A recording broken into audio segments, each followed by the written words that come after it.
taata wanjawulo naye maama ali atya ali omu.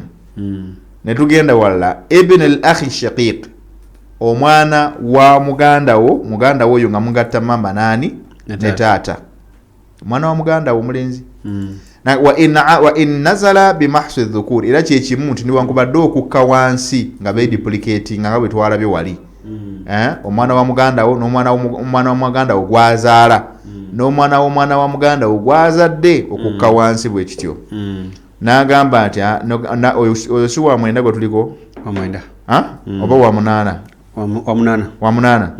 Kale ow'omwenda gwe bayise ibn al-akhi li abi, omwana wa muganda wo oyo nga mugatta bataata mugatta taata naye nga bamama bamwe banjawulo, oyo naye asikira omufu.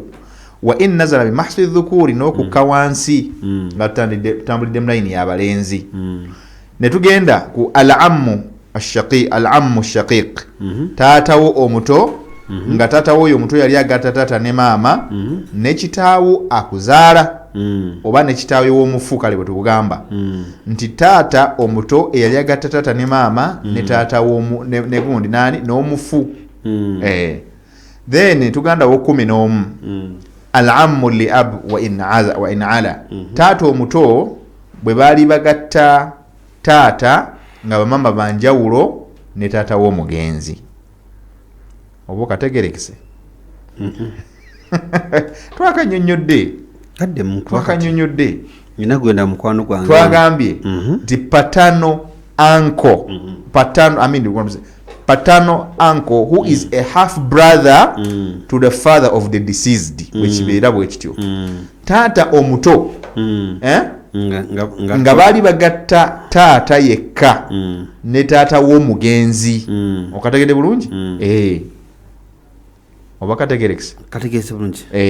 Ibn al-ammi shaqiq, omwana wa taata omuto gwe bayita full brother, that is a paternal uncle but a full brother to the father of the deceased. Taata omuto bwe baali bagatta taata ne maama ne taata w'omugenzi, omwana we gwazaala omulenzi y'omu kubasika. Wa in nazala bi mahdi dhukur, newankubadde okukka wansi nga beduplicatinga. Then number 13 ne mujjamu ibn al-ammu li ab, omwana omulenzi azaalibwa taata omuto nga taata omuto oyo yali agatta taata yekka ne taata w'omugenzi. Okategedde? Then number 14 ne tubiramu ne azawuju. Zawuju yani yebba wa mwannyoko. Abasajja mwenna abali kuno abawuliriza Radio Pearl gyekuba 107 katonyeze 9 kuba li omuntu wa bulijjo. Bannyina mmwe bonna abaafumbirwa be mwagaba n'abeegaba, naye bwe kiri bwe kityo, be mwagaba ne bye babagabako. Bannyina mmwe be mwagaba bwe mwafumbiza ne bye baafumbiza nga temwabalabako. Ate abeefumbiza abafumbiza tebabeera mu bufumbo. Fanikahu habatil kati wano taliiwo wano ye taliiwo, oyo nabbi obufumbo yabusazaamu. Naye gwe tugamba yono gwe baafumbiza babba baabwe nkiddamu balina omugabo ku maali z'abakyala baabwe. Awo nno njagala okubawo nnyo kyekaddamu ekintu ekyo. Bannyina mmwe abakyala abali kuno abatuwuliriza, okawulira abakyala abali wano abatuwuliriza, babba bammwe abaabawasa balina emigabo ku maali zammwe nga mufudde. Ekitegeeza nti bannyina mmwe abalenzi bajjewo engezigezi ez'okugaana abasajja okujja okusikira abakyala baabwe. Actually tugenda kayita kamanyiiro n'obutamanya obuba bujjudde abantu. Mukazi obwafa olina omugabo Allah gwe yakuwa oguli stipulated mu Quran. Walakum nisfu ma taraka azwajukum illam yakul lahunna walad. Okategedde bulungi? Allah yabitulambululira nga bwe tujja okulaba mu maaso gye bujja. ensonga esembayo asemberayo ddala owe15 gwe bayita almaula almu'tiqu ye mulungi eyata omuddu n'amugya mu buddu aba afuuse ow'omukwano omulungi kubanga nabbi yatugamba sallallahu alaihi wasallama agamba atya alwala luhmatun innama alwala luhmatun ka luhmati nasabi nabbi bwe yali ageraageranya obuddu yabugerageranya n'ekika nti kinga olulyo famire y'omuntu kubanga famire tusobola gitunda tusobola kukola ki so omuntu akutaasa n'akujja mu buddu aba yenkanankana n'owa famire yo yennyini okategedde bulungi nabbi bwatu yakigeraageranya mu hadithi sallallahu alaihi wasallama n'olwekyo omuntu yata omuddu n'amujja mu buddu yaweebwa omugabo ku maali era naye afunako naye waliwo consequences oba waliwo situations zitunulire ez'enjawulo wa asabatuhu almutaassibuna bi anfusihim nga mwoyo mu'tiku mwe muyingira n'abasajja mu layini ye abai be bayita ba asaba bi anfusihim be baliwa be babafuna emaali etalina kigero muntegede bulungi abafuna emaali etalina kigero nga biba bisigaddewo byonna basobola okubanga bebabitwala ono asaba ono omusajja ayitibwa mu'tiku bw'abanga yafa bw'abanga yafa n'aliko omugabo gwe mabega nga yali alina okugufuna kwoyo gwe yata bano banne abasikaabe mu basajja bafuna emigabo egitalina kigero bayimirirawo ne bafuna omugabo ogwo era ne bagugabana kulwa munnaabwe era nga gumuweebwa wallahu a'lam. nsaba tuweeyo omukisa eri abali omanyi akasimu buli omu aga nti wano wantabudde ate bino bintabudde tojja bitegererawo naye mpola mpola insha Allah bwelubanga lulusoso ojja bitegeera mpola mpola bawo omukisa seeka bayite ku namba zaffe zebamanyi zibasomere insha Allah tufuneyo ku bibuuzo oba oli awo ate tuggalewo olunaku olwaleero biidhinillah. Mukyali ku Pale FM 97.9 ekola eri omuntu wa bulijjo programu yaffe inheritance emaali y'abasika nkakasa okuva twatandikidde gwe abadde atama naffe olina bingi byoyizeemu olaba naawe kenyininyini eyakatwegattako nkakasa naawe tolinga ono atalina bakwetwegattako naawe olina bingi byobadde nga ofuna so nga programu eno ayagala ogirindirira buli lwakubiri insha Allah tubeerako waliwo nataata alinzira kusoma ye kireka ekibuuzo kye kimwokya ayina kyayagala okubuuza. Assalamu alaikum wa rahmatullahi wa barakatuh. Alaikum assalam wa rahmatullahi wa barakatuh. Sheikh ono yogerako ne musayi gwa okay. Musayi gwani sebo? Ti musayi gwa muhozi okay. Sebo tukuwuliriza genda mu maaso. Kakati Sheikh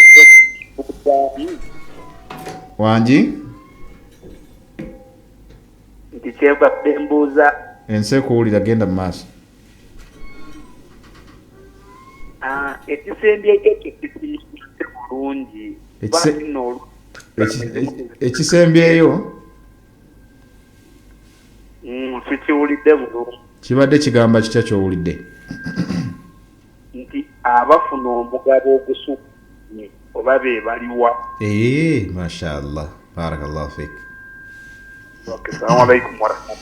Wa alaikum salam wa rahmatullahi wa barakatuh. Tujja kutangaza abafuna omugabo ogutalina kigero abo babayita ba asaba abasajja bw'obeera gwe omwana omulenzi nga bwe tuboogedde bonna tujjamu abasajja balinga ndowooza babiri abasajja tujjamu abasajja ndowooza balinga babiri awo bwe tujjamu abasigadde bonna babayita ba nga bwolabye tusomera yini eyo tujjamu gwe tuyita zawuju yebba wa mwannyoko ne tujjamu gwe tuyita mu'tiqu mu'tiqu naye tumujjamu ne tujjamu akhuli ummi naye tumujjamu tusigaza abantu 12 abantu 12 abo bonna babeera ba asaba bin nafsi abo bonna bafuna emaali nga talina kigero mbaddemu bonna nga bwe tubasomye ng'obadde owuliriza ng'owandiika tujjamu muganda wo ku lwa maama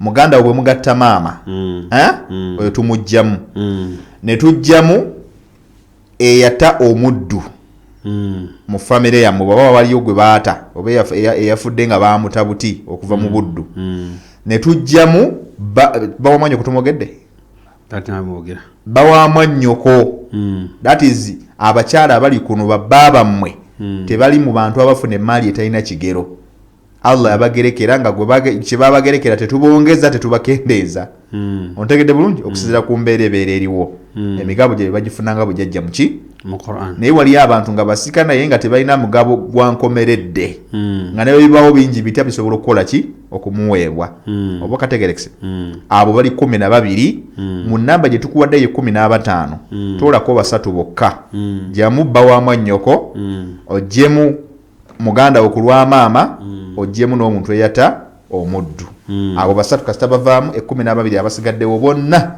bali asabatu binnafsi nkakasanga ekibuzo kiri kiriya abasigadde bonna babeera asabatu binnafsi era basikire 700 kyakubanga tufuna bulungi shekhe naam oyogedde ku basajja abalina okusika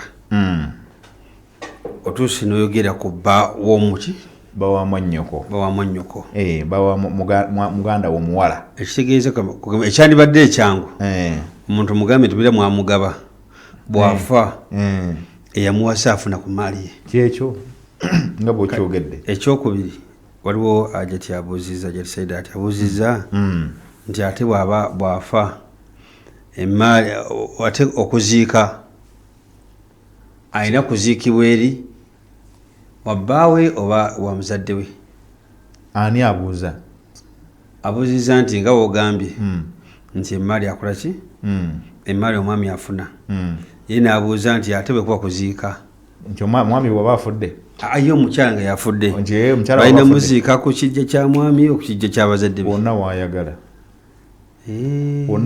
bwe bamuziika naye bwasalawo baleme kumuziikayo bamuziike mulimbe era natokyo tukikola intayassara bwe wabeerawo obwangu okuziika kusinziira ku kiraamu exactly ya rabbi amin pale fm kimusamutanasaida kwa mtu abujosi tukwatio esimu emu yokka enekuba kuba ndaba Ivan yagala kwogera ku bya sports kale ye alinga yebalamye okufa ayi singa abamukyala naam Assalamu alaikum warahmatullahi wabarakatuh. Wa alaikum assalam warahmatullahi. Mwabali kutuweereza. Mwebala okuwuliriza. Sentamu Ismaila ndindeje bombo. Naam, Sentamu Ismaila. Leka kyensaba mukatiize mwongere okukatiiza abasamba kitegeere. Nyongeza ku ddoboozi. Kyensaba mwongere okukatirizaako.